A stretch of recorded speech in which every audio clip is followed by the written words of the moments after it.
Top of mind for Iowa farmers and urban dwellers this summer, rainfall and river levels. What's the path forward for flood policy in Iowa? We sit down with the director of the Iowa Flood Center, Witold Krajewski, and Cedar Rapids City Councilman Tyler Olson on this edition of Iowa Press. Funding for Iowa Press was provided by Friends, the Iowa Public Television Foundation, the Associated General Contractors of Iowa, the public's partner in building Iowa's highway, bridge, and municipal utility infrastructure. I'm a dad. I am a mom. I'm a kid. I'm a kid at heart. I'm a banker. I'm an Iowa banker. No matter who you are, there is an Iowa banker who is ready to help you get where you want to go. Iowa Bankers, allowing you to discover the genuine difference of Iowa banks.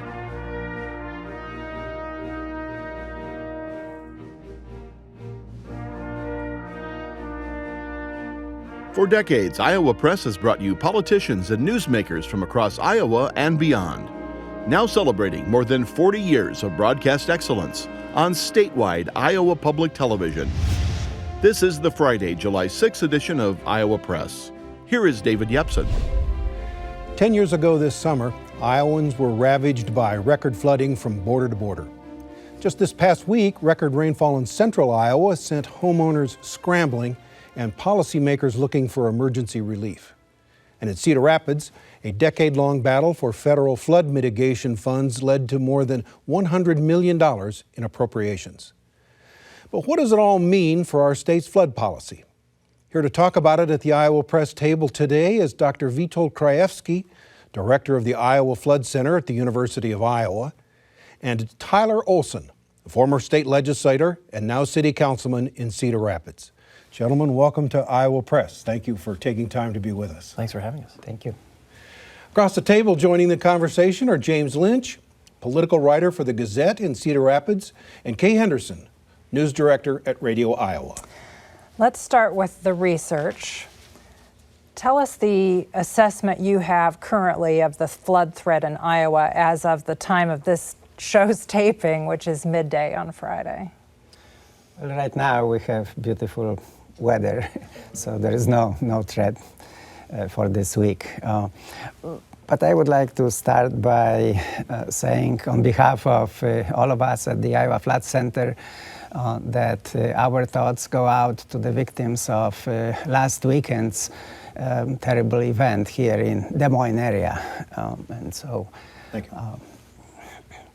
What is the flood threat statewide currently?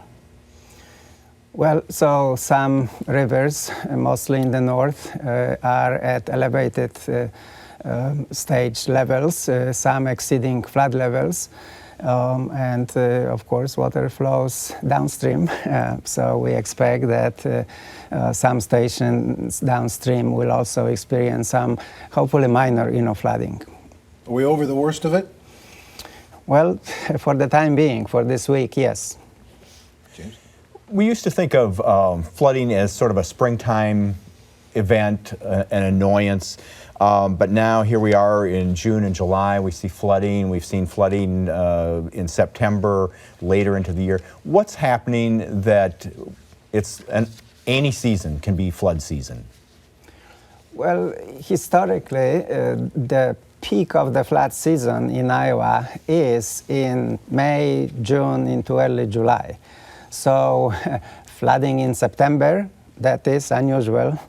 Flooding on Thanksgiving, that's even more unusual.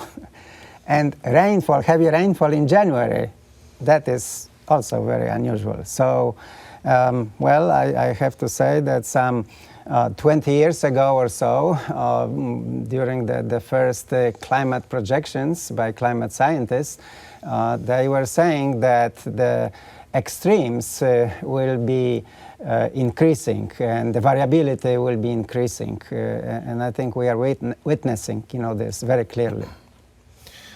I want to give some historical context to our discussion here and look at this from a statewide perspective. We have a graphic we're going to put up on our screen to show that this flooding is not just an issue in central Iowa or in Cedar Rapids area of eastern Iowa.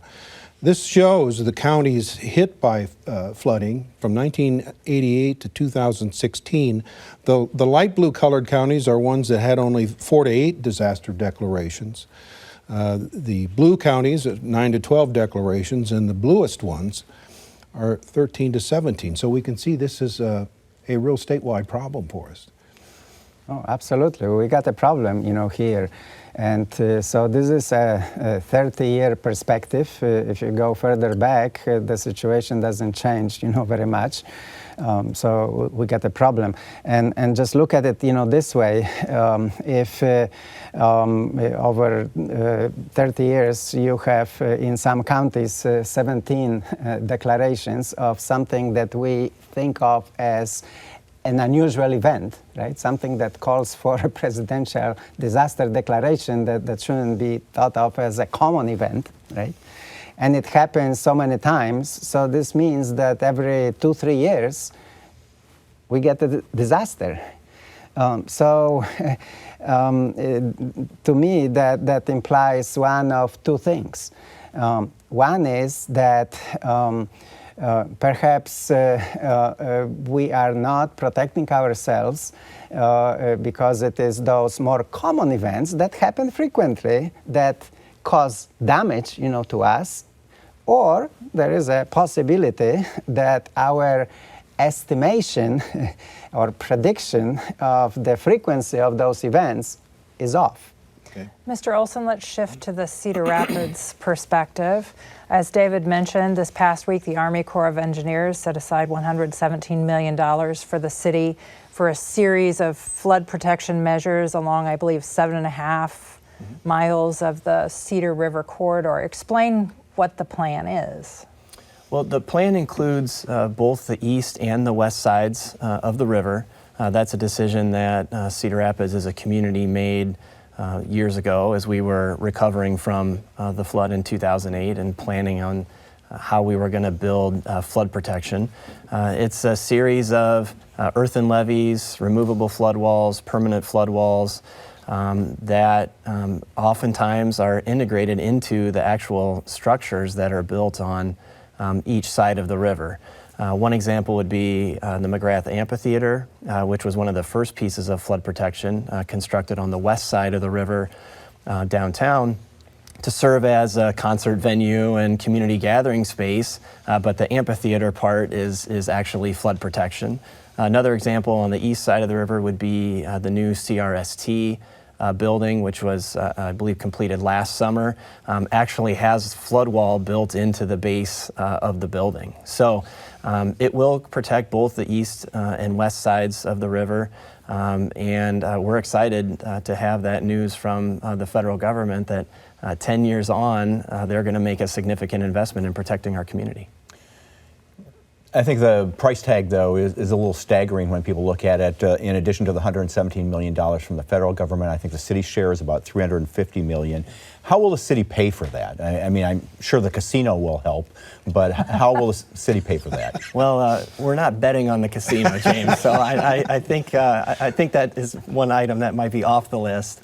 There are really a couple of main sources that cities are able to pursue. One is local option sales tax. And as you know, Cedar Rapids is currently using that for street repair and improvement. Very popular. And that is at least for another 5 or 6 years that's in place. The other option is bonding. And so the City Council, I think in the next couple of months, we actually started this in January, will make some final decisions about which of those to pursue. But when you look at a project that probably in 10 or 15 years when it's completed is going to cost $750 million, you're looking at hundreds of millions of dollars that the city of Cedar Rapids is going to have to put in. And so at the very least, it'd be a combination of those two. I think, though, because of the popularity of the local option sales tax for streets, I think the consensus on the council is to keep that as it is. Excuse me, 10 or 15 years, you said? Of a construction project, yeah. That's starting right now. That's starting and right this now. is for an event that started in 2008. Right. So 25 years on, the people of Cedar Rapids can say, well, we don't have to go through another 2008. Well, and we almost Why so long? Well, we almost did in 2016. We had an event, a flood that would have been the highest ever, but for 2008. So there's a couple reasons behind that. One is we really had to work very hard to convince the federal government to participate. The state made a commitment when I was in the legislature a couple years after the flood to participate at about $200 and some million, but that was contingent upon federal and local match. So one is the federal part. We have done construction, though. As I mentioned, we have done some projects on the west side of the river, the McGrath Amphitheater, the Sinclair Levee on the southeast side. So construction has started, but it just, when you're talking about a $700 million project, it's just going to take a few years to physically construct the control system. Dr. Krajewski, will the Cedar Rapids project in 15 years solve Cedar Rapids' problem? Well, there is always a chance for another big event. And so certainly these measures will protect the city to some level, but it's difficult to say if this protection is bulletproof forever. And I think that this is a trap that we often put ourselves in, that we plan for the largest historical event that happened, and we think that nothing bigger cannot happen, and then it happens, and so then we redo our planning, and so. You mentioned a moment ago about the extremes in climate. And I've heard that from other people, that we're seeing colder colds and hotter hots in our weather. What's happening in Iowa's climate? Well, we are experiencing this. So the heat, and so the temperatures and the humidity are slowly increasing, and so those are favorable conditions for precipitation. Of course, the moisture comes from outside of Iowa, and so, but again, there is this increased vigor, if you will, in the atmosphere, and so then a lot of water vapor is transported across the country, and some of it goes over Iowa, dumped as rain. Does this expose Iowa to a greater flood threat in the future, or could we be looking at dry periods where we're having drought? Well, we could have droughts, and we had some droughts, so 88 and 2012, and we had combination in the same year, 2013, very wet spring, flooding, and then the rest of the summer was very dry. We ask you to deal with the flood side of this question. That's right, yeah, but as a hydrologist, we have to deal with both, actually. Mr. Krajewski, yes. I'm wondering if you could offer the #1 recommendation for city and county officials drafting ordinances to try to deal with, flood mitigation. What would it be? To create zones where people can't build, or what would be your recommendation? Well, so the most important recommendation is to seek information. And the state has invested in technologies that provide that information. So even before the 2008 flood, the state invested in acquiring LiDAR data, so very accurate, very high resolution topography data, which of course is very important when you consider how water that is flowing in rivers may spill out. So that's one piece of information. And based on this information, the Iowa Flood Center, together with state agencies, Iowa DNR, and using federal funding, we developed statewide flood inundation mapping. And these maps are everywhere. They have informational value. They have this statistical meaning that is associated with them, and then the rest is just judgment. So we cannot predict the exact amounts of rainfall that far into the future, but these maps provide solid information. Well, there are some communities Yes. that require, if you lay concrete, you have to take some additional measures to have some sort of pooling mechanism for water that may accumulate. Is that helpful? Well, all measures that keep water in the landscape are helpful. So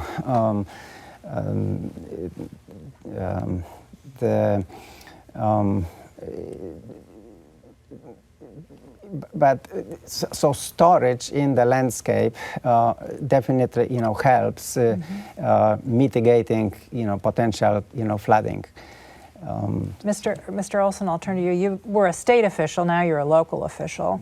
If you could offer advice to other city council members across the state, what would be your number one recommendation for what to do proactively to deal with flooding of the future?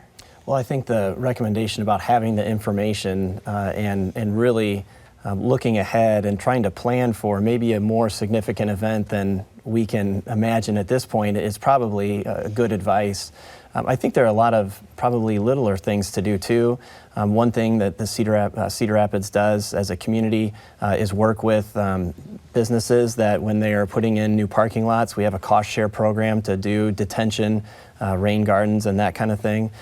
We also, under Mayor Ron Corbett, our former mayor, had established a Cedar River watershed partnership where we worked with communities upstream from us and some downstream, worked with landowners to do things like buffer strips, how we're dealing with the land and what's coming into the stream, because ultimately when you deal with events like last weekend here in central Iowa, there's only so much you can plan for. There were some areas, I think, that received 10 inches of rain in 2 hours.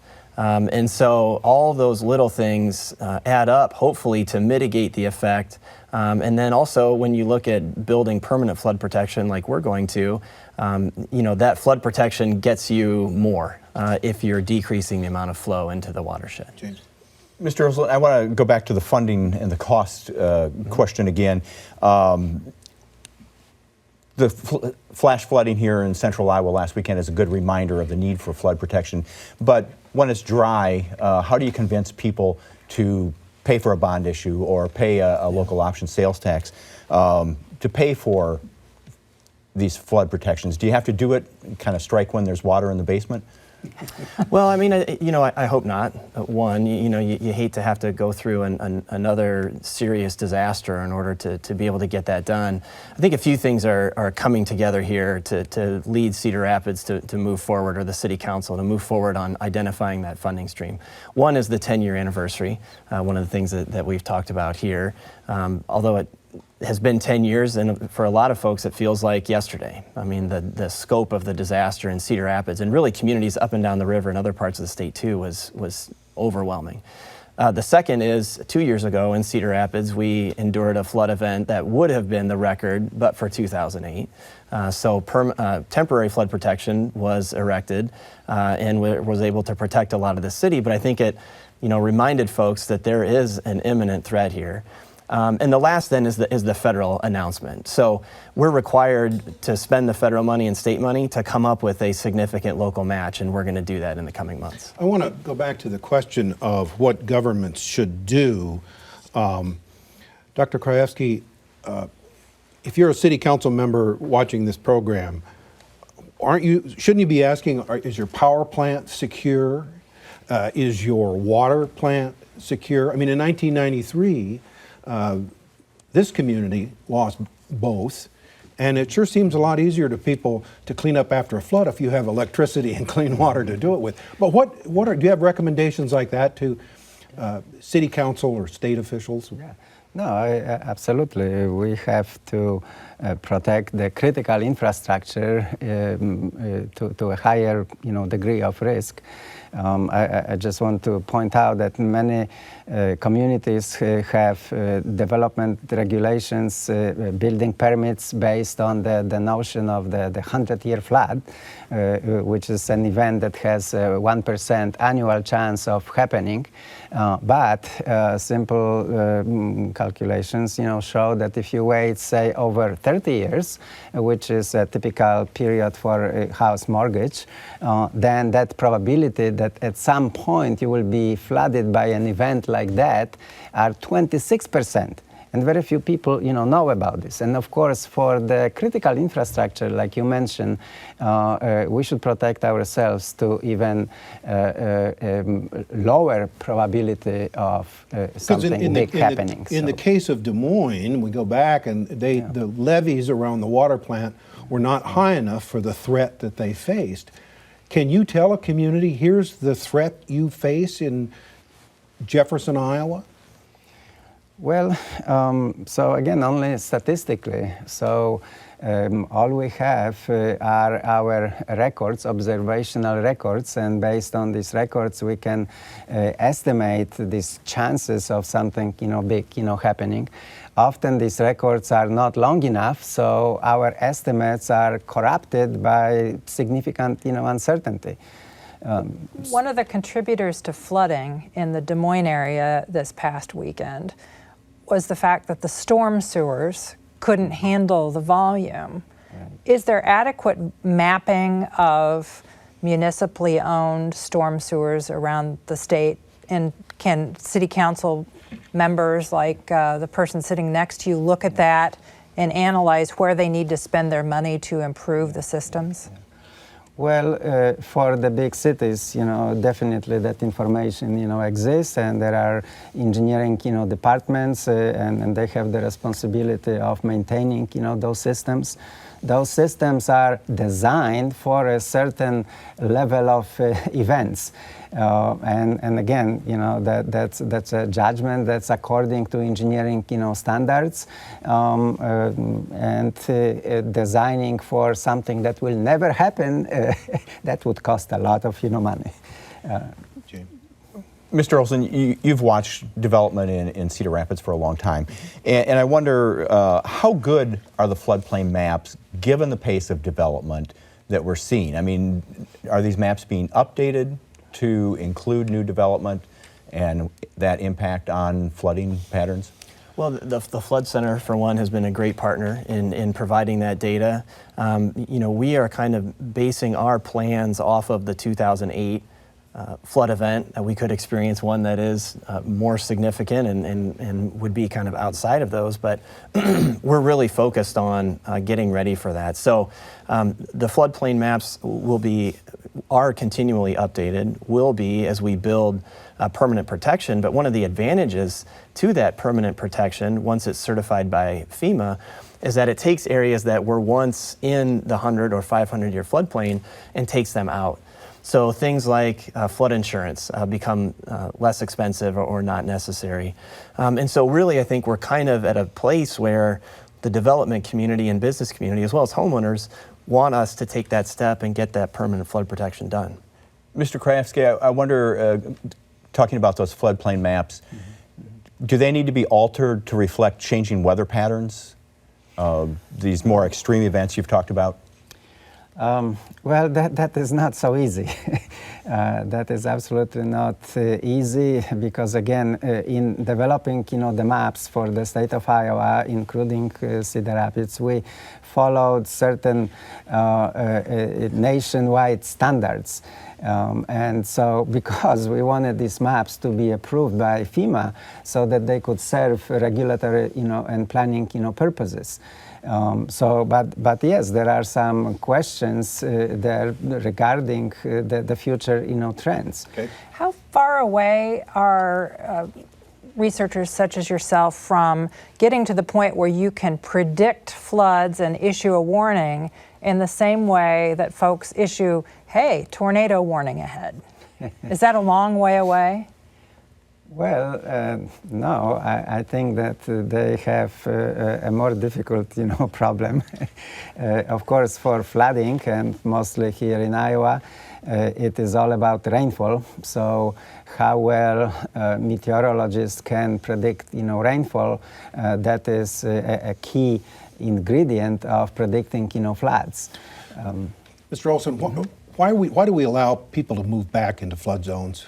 If you get flooded and the government goes in and helps you out, shouldn't the taxpayer be able to say, you're not going back in there again? Well, in some areas we don't, and we won't. So Cedar Rapids, the city purchased a large number of flooded houses, structures, and in a lot of those places we will not rebuild there. One, it helps relieve some of that pressure so that if water can spread out, obviously it's not as high farther downstream. But two, we don't want to have to rebuild continually over and over. There are some things though that just can't be moved. I mean, downtown Cedar Rapids, some of the industrial, in particular grain processing capacity that everyone across the state uses cannot be moved. We've got about 15 seconds. Mr. Olson, should we increase the penalties on people who drive in flooded streets and stall, and then the police or firefighters have to come and bail you out? Shouldn't we have a knucklehead law that say you pay a fine for that sort of thing? We could probably use that in a number of situations. That in particular seems to be one of them. It's so dangerous, though. The penalty is you lose your car, and in some cases, unfortunately, we saw some loss of life. That's right. That's right. Listen, we're out of time, and I want to thank you both for being with us today to talk about a very important subject in Iowa. Thank you. Thank you. Thank you very much. And thank you for joining us. We'll be back with another edition of Iowa Press at our regular air times, 7:30 Friday night and noon on Sunday on IPTV's main channel, with a rebroadcast Saturday morning on our .3 World Channel, and always at iptv.org. For all of us here at Iowa Public Television, I'm David Yepsen, and thanks for joining us today.